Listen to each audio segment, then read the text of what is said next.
Hey guys, what's up and welcome to today's show. Unfortunately, this show is going to be about Ange Postecoglu.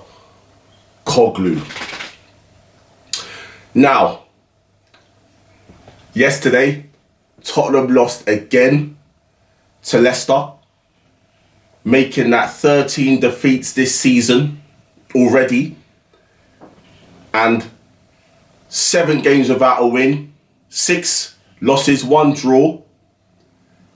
They are in truly relegation form. Now, I'm an Arsenal supporter. I've got no dog in this fight. I don't care what happens to Spurs. But being passionate about football and loving football as I do, I need to give the factual viewpoints.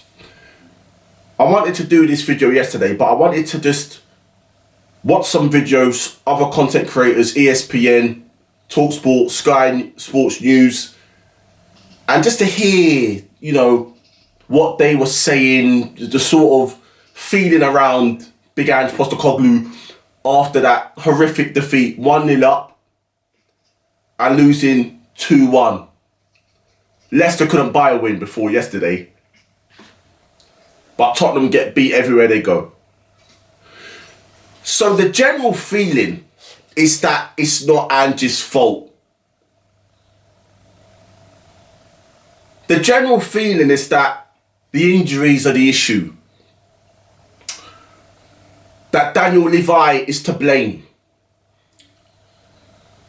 Jamie O'Hara, who I've warmed to, one of the best pundits on TalkSport, sometimes he goes on Sky Sports News. He's a great pundit. And I listen to him. And he's the only one, after the game, he gave his viewpoint. And he's the only one that was being real. It's not about the injuries. Ange is out of his depth. Now, it's all right in hindsight saying that, because last season, when they were going on their 10 game winning run, start of last season, O'Hara was going on about them winning the Premier League and Ange Postecoglu being the saviour, amazing manager, world-class manager. And after that 10 game run, more specifically since that Chelsea defeat last season, they ain't been that good. They've been shocking. And this season just confirms it, that they are shocking, and Ange is shocking. He is a shocking coach. Now again, when he was appointed in 2023, the same year that Kane went to Bayern, I came out and said that this was a mistake. And if you believe that this is a good manager, that you Spurs fans are being conned, because he's not a good manager. Because it's obvious he's not gonna. Because anyone can be successful at Celtic. Anyone. They dominate the league. They dominate the league. They always have done. The SPL. So, where are we now? There's a couple of other content creators that have basically come out and said, Ange is crap. He's not a very good coach. But they weren't saying that at the start. I was the only one. I didn't jump on the bandwagon about his football and what he did at Celtic and his expansive. No. Now I'm going to give you my viewpoint.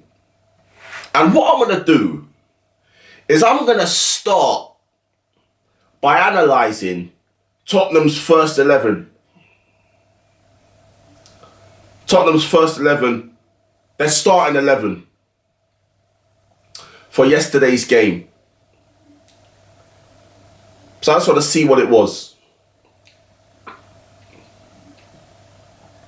If I can find it. Oh, I found it. So yesterday, their starting 11. I'll start from the goalkeeper, defence, midfield, attack. Now, they had Kinski in goal. They signed Kinski this January. So he was the sort of replacement for the injured goalkeeper. Porro at right back, first choice right back. Dragerson, who's an international. Davis, who's a Premier League veteran. He's been at Spurs a long time. And Gray, the young lad at left back, who, according to what I hear, usually plays midfield. Moving into midfield, Bergvall, Bentancur, who's a full international.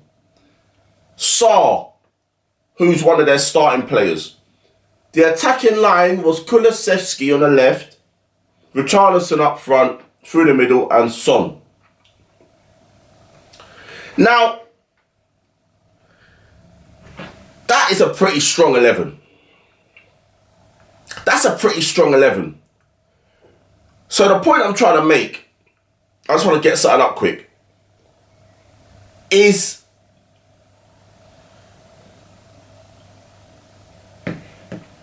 the thing about the injuries, it's just not accurate.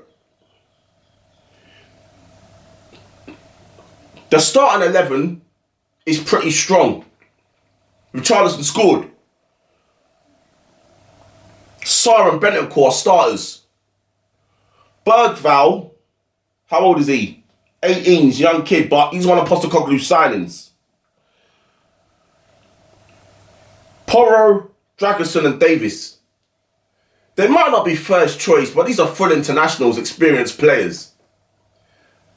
Kinski signed this, Postecoglu signed this transfer window. So the thing about injuries, this was a pretty strong team. 9 out of the 11 players were experienced players, internationals. And you had Bergvall and Gray, who are pretty young. Kids. Both 18. Which is fine. That team was more than strong enough to beat Leicester, who couldn't buy a win before they went to the Tottenham Stadium. 37-year-old Vardy turning up and doing the business against Spurs again, and just highlighting that he's got one Premier League title and Spurs have got none. There's no excuse. I don't care about the injuries. That team there is more than strong enough to beat Leicester at home. I don't care. I don't care what no one says.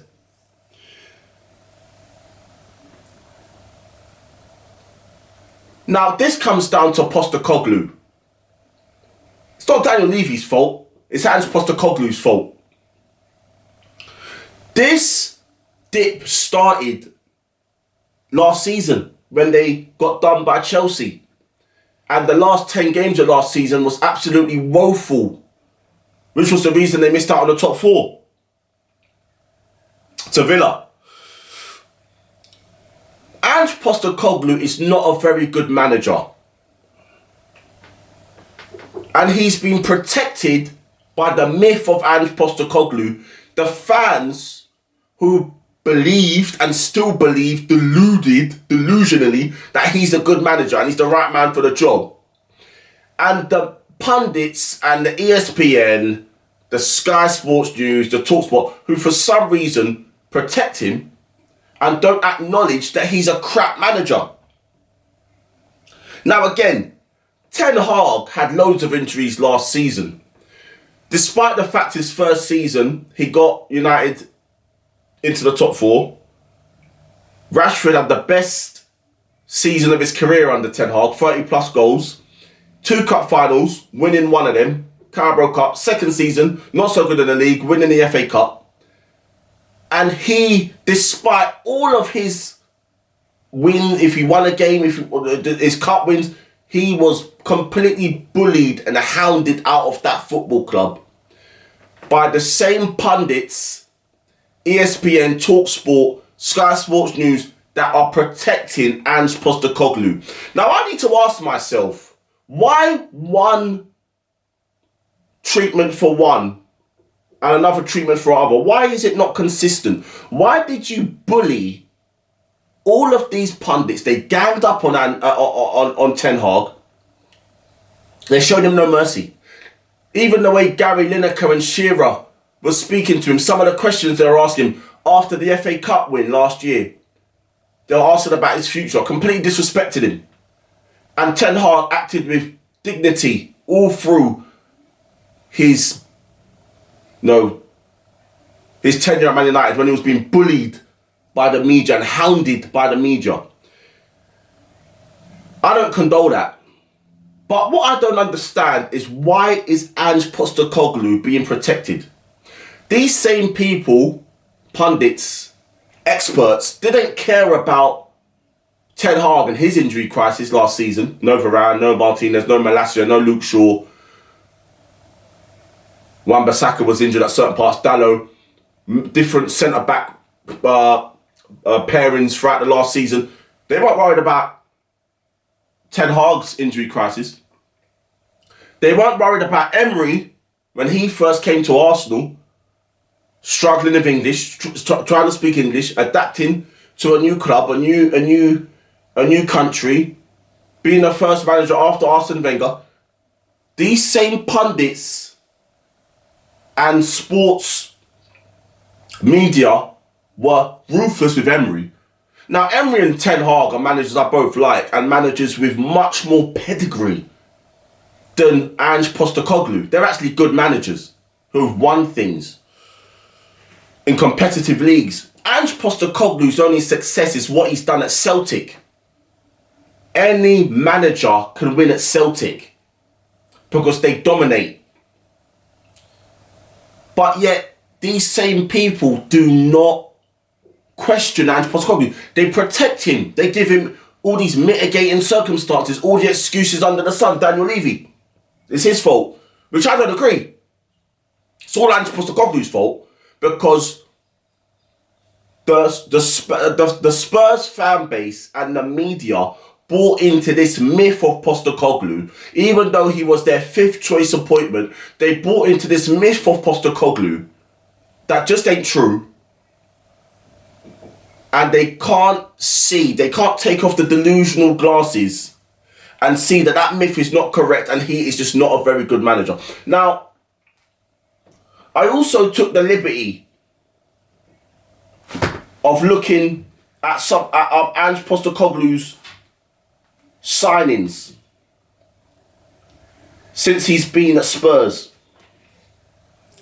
And this was something I wanted to look at, because you hear all the time that he hasn't been backed.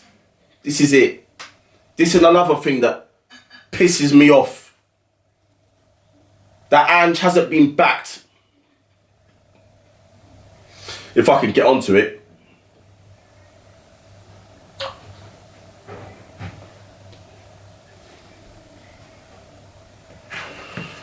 I'll look at it here. I had it on there, but I'll look at it here. So, Postecoglu's signings since joining Tottenham.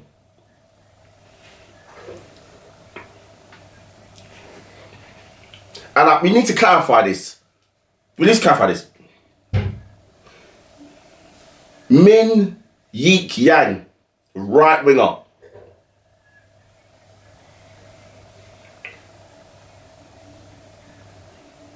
Is that the first one? No. Ashley Phillips, centre back.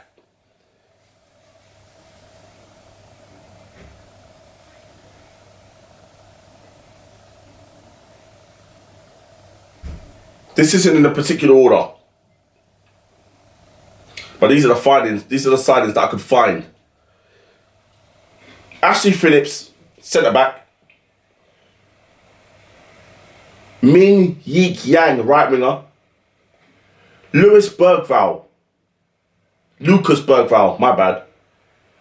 Alijo Veliz. And I'm going to count them after. Antonin Kinski. Guillermo Vicario, the goalkeeper. Radu Dragosin, centre back. Wilson Odobert.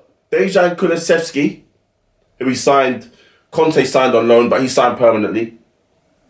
Mickey van der Ven, Archie Gray, James Maddison, Brennan Johnson, and Dom Solanke.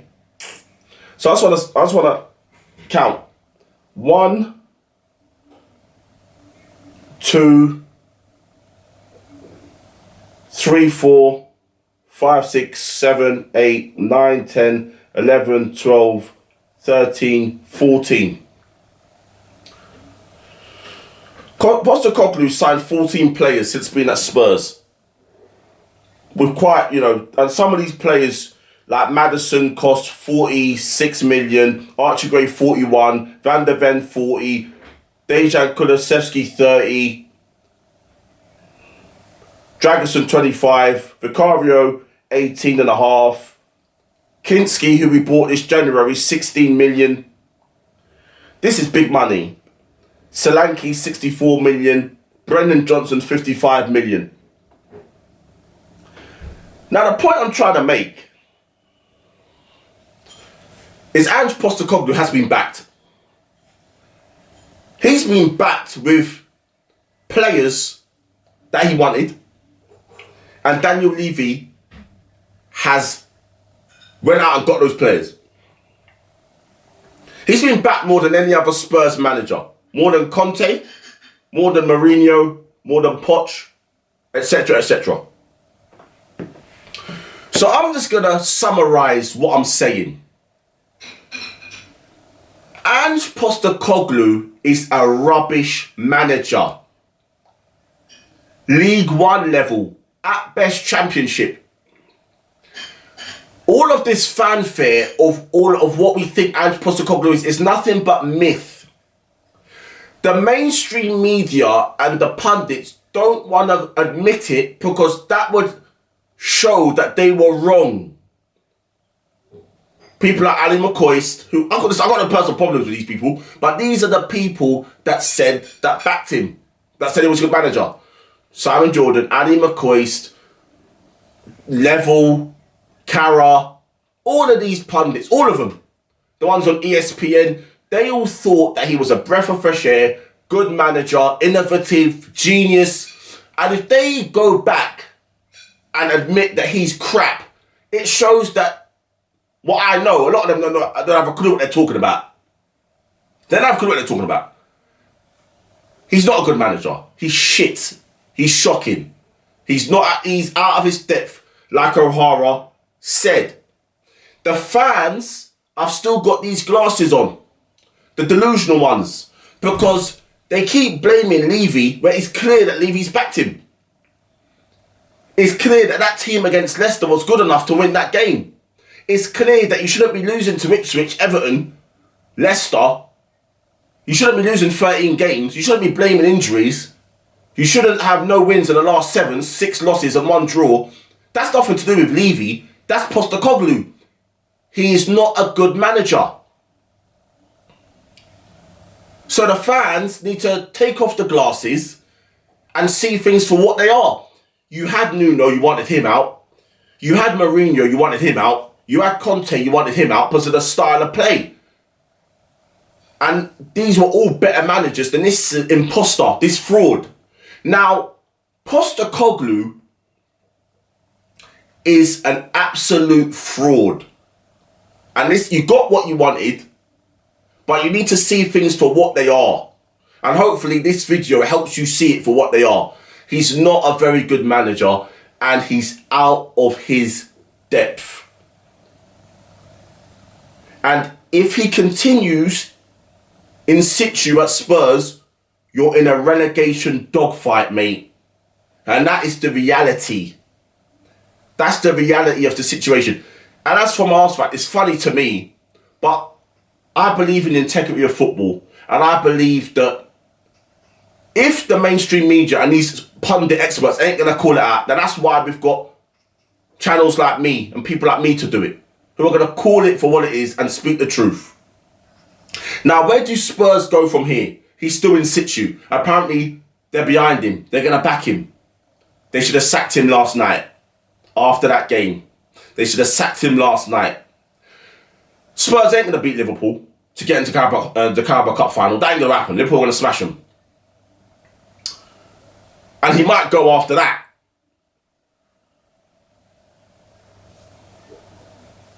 Spurs, you hear all these things like, who do Spurs get? Anyone's better than Postecoglu. Dyche is available. Maybe a Steve Bruce, Sam Allardyce.